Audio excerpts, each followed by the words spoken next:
C'est tôt le matin que Louis Renaudin, sculpteur sur bois, débute sa journée. Direction son atelier situé dans le 18e arrondissement de Paris. C'est ici qu'il passe la majorité de son temps.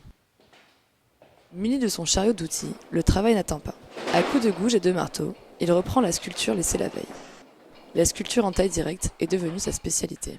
Je pratique ce qu'on appelle la sculpture en taille directe, c'est-à-dire que je prends un morceau de bois ou de pierre et avec des outils, gouge ou gradine, je taille, je rentre dans la matière et j'explore.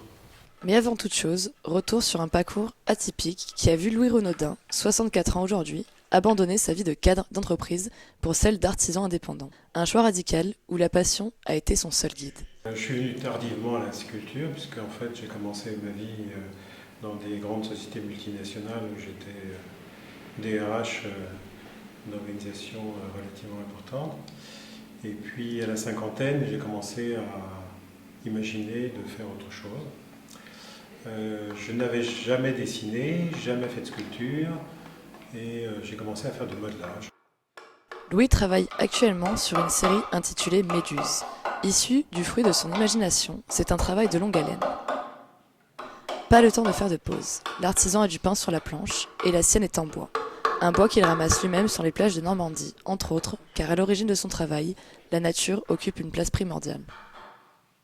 Moi, ce qui m'intéresse, c'est plutôt d'avoir, je dirais, travaillé une forme naturelle, d'une manière naturelle, et de l'avoir explorée et imaginée dans ma tête. Bon. Aucune méduse ne ressemble à celle-là. Aujourd'hui, Louis Renaudin ne vit pas entièrement de sa passion. La vente de sculptures lui permet seulement de louer son atelier, où il est ravi de pouvoir exposer régulièrement ses créations.